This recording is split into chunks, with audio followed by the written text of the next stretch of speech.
ভবানী ভবন থেকে বেরোচ্ছেন অভিষেক বন্দ্যোপাধ্যায়। এই মুহূর্তে আপনারা যে ছবি দেখতে পাচ্ছেন, আজকে ভবানী ভবনে অভিষেক বন্দ্যোপাধ্যায়কে সিআইডি তলব করেছিল এবং এই মুহূর্তে অভিষেক বন্দ্যোপাধ্যায় তার জিজ্ঞাসাবাদ শেষ হয়েছে। অভিষেক বন্দ্যোপাধ্যায় তিনি ভবানী ভবন থেকে বেরোচ্ছেন।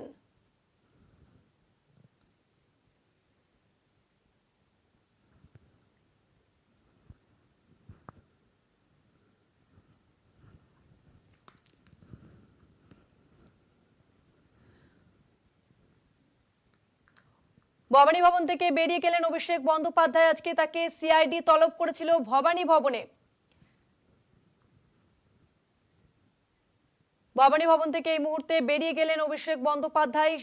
দুপুর 12টা নাগাদ তিনি ভবানী ভবনে প্রবেশ করেছিলেন এবং ঘড়ির কাঁটা ঠিক 6:30 বাজার মিনিট চারেক আগেই ভবানী ভবন থেকে বেরিয়ে গেলেন অভিষেক বন্দ্যোপাধ্যায়।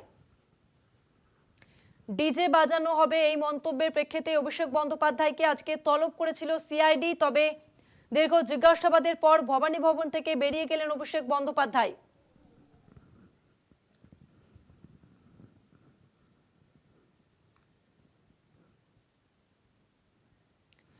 ভবানী ভবন থেকে বেরিয়ে গেলেন অভিষেক বন্দ্যোপাধ্যায়।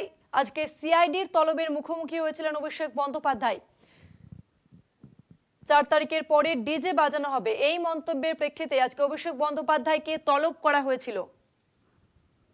কথা বলবো সরাসরি ভবনের সামনে থেকে, রয়েছে আমাদের প্রতিনিধি রিয়া মাঝি। রিয়া, অভিষেক বন্দ্যোপাধ্যায় তিনি এই মুহূর্তে বেরিয়ে গেলেন, তিনি কি সাংবাদিকদের মুখোমুখি হয়েছিলেন, কিছু জানালেন তিনি?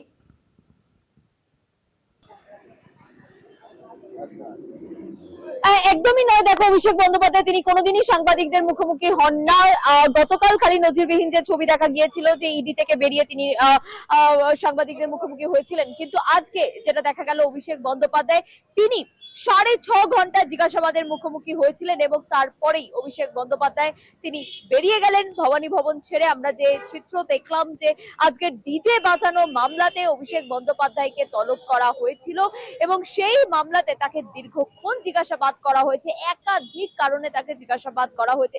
তিনি এই ধরনের মন্তব্য কেন করেছিলেন, এই মন্তব্য কি তার জন্য স্ক্রিপ্টেড ছিল নাকি তিনি স্পন্টেনিয়াসলি বলেছিলেন, এবং তিনি এই বক্তব্য কোথায় রেখেছিলেন, কেন রেখেছিলেন, তিনি কি বুঝে এই মামলা এই ধরনের মন্তব্য করলে কি ধরনের কেস হতে পারে এইটা বুঝে তিনি মন্তব্য করেছেন নাকি না বুঝে মন্তব্য করেছেন, এই ধরনের একাধিক প্রশ্নমালা তার জন্য সাজানো হয়েছিল এবং এই বিষয় নিয়ে লাগাতার অভিষেক বন্দ্যোপাধ্যায়কে জিজ্ঞাসাবাদ এবং 6.5 ঘন্টা জিজ্ঞাসাবাদ, তার যে ডেডলাইন ছিল যে 12টার মধ্যে তাকে প্রবেশ করতে হবে, সেই 12টার মধ্যে কিন্তু অভিষেক বন্দ্যোপাধ্যায় আজকে প্রবেশ করেন ভবানী ভবনে এবং তারপর থেকেই তাকে 6.5 ঘন্টা জিজ্ঞাসাবাদ করা হলো এবং 6.5 ঘন্টা জিজ্ঞাসাবাদের পরে 6টা 25 নাগাদ ভবানী ভবন ছেড়ে বেরিয়ে গেলেন অভিষেক বন্দ্যোপাধ্যায়।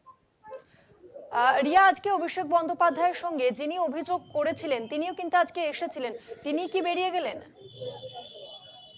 একদমই। দেখো, তার আগে অনেক আগেই কিন্তু রাজীব সরকার তিনি বেরিয়ে গিয়েছেন। তার মূলত যে অভিযোগ ছিল যে অভিষেক বন্দ্যোপাধ্যায় তিনি এই ধরনের যে মন্তব্য করেছেন এটা উস্কানিমূলক এবং এতে শান্তি বিঘ্নিত হতে পারে, এই ধরনের একাধিক অভিযোগ তিনি এনেছিলেন এবং সেই অভিযোগের ভিত্তিতেই কিন্তু বিধাননগরে প্রথমে মামলা হয় এবং সেখান থেকে সেই মামলা ট্রান্সফার হয়ে যায় সিআইডির কাছে এবং সিআইডি তা তদন্ত করে এবং সেই তদন্ত করতে গিয়ে যেটা দেখা যায় যে অভিষেক বন্দ্যোপাধ্যায়কে আজকে তলব করেন এবং তলব করার পরে তাকে লাগাতার জিজ্ঞাসাবাদ এবং সেই জিজ্ঞাসাবাদের পরেই কিন্তু আজকে এই জিজ্ঞাসাবাদ 6.5 ঘন্টা হয় এবং জিজ্ঞাসাবাদের পরে 6.5 ঘন্টা জিজ্ঞাসাবাদের পরেই কিন্তু বেরিয়ে গিয়েছেন অভিষেক বন্দ্যোপাধ্যায়। এই ছবি দেখা গেল তিনি কোনো রকম সংবাদ মাধ্যমের প্রশ্নের উত্তর দেয়নি, তিনি ভিতর থেকেই গাড়িতে উঠে কাঁচ তুলে তিনি বেরিয়ে গিয়েছেন এবং যিনি এসেছিলেন, যিনি মূল রাজীব সরকার বিধাননগরের তিনি বাসিন্দা, তিনি যে অভিযোগ জানিয়েছিলেন সেই ব্যক্তিও আজকে এসেছিল সিআইডিতে, তিনিও বেরিয়ে গিয়েছেন, অনেকক্ষণ আগেই তিনি বেরিয়ে গিয়েছেন এবং অভিষেক বন্দ্যোপাধ্যায়কে লাগাতার 6.5 ঘন্টার